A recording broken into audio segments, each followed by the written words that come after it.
Franklin Runs Away by Paulette Bourgeois and Brenda Clark. Hi, my name is Werner. I've been reading hundreds of books for you.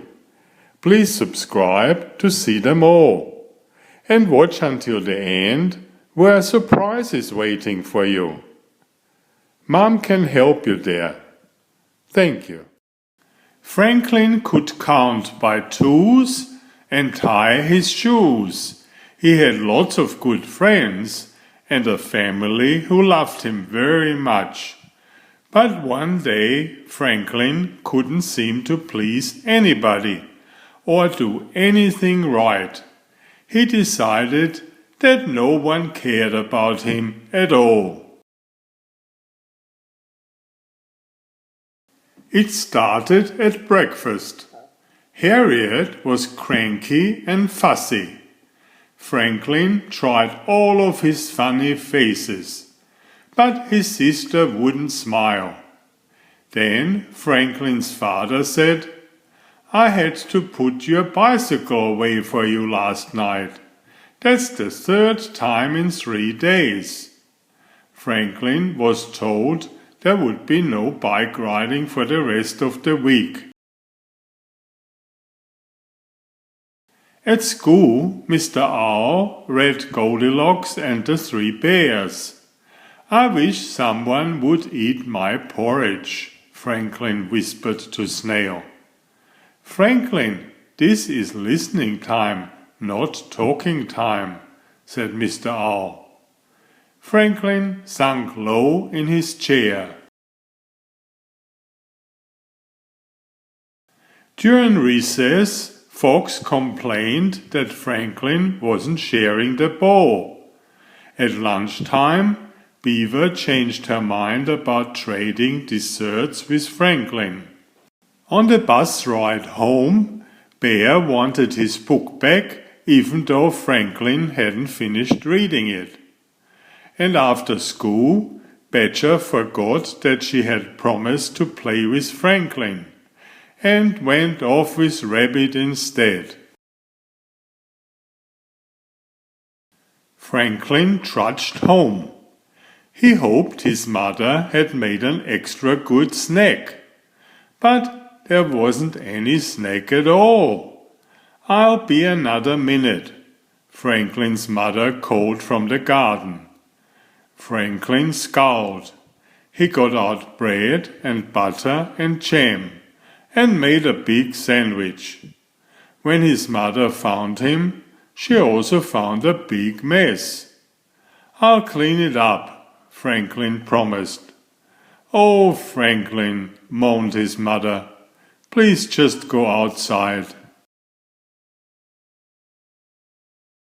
Franklin grabbed Sam and some cookies and stomped out the door. He saw Badger and Rabbit flying a kite. He saw Bear heading to the library. He saw Fox and Beaver ride by on their bicycles. "Nobody likes me," he muttered. "Nobody cares about me at all." Then Franklin looked at Sam. "I'm running away," he declared. "I'm getting a new home and a new school and new friends." Franklin bundled up his cookies and marched out of the yard. Franklin stomped across the bridge and took the path through the meadow.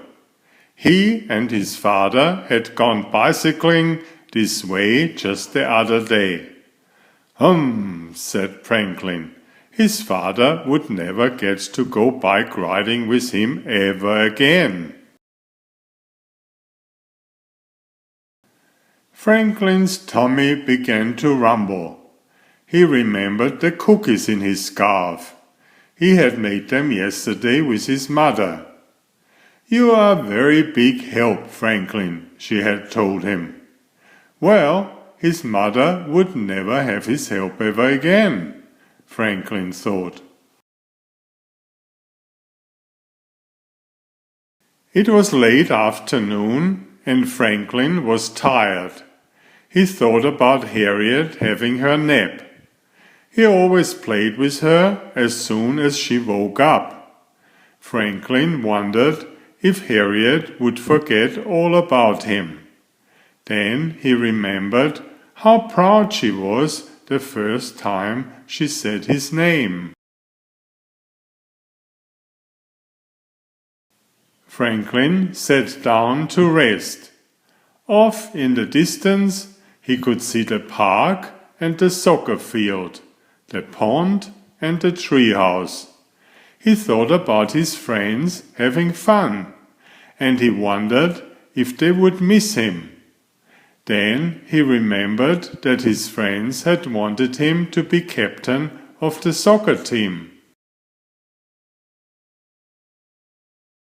Soon it would be getting dark. Franklin wondered if his parents would bother to look for him. Then he remembered the time he was lost. His parents had found him and held him and told him how much they loved him. Franklin looked at the setting sun and thought about eating supper with his family. He thought about finishing his homework and getting another gold star from Mr. Owl. And he thought about the soccer game tomorrow after school.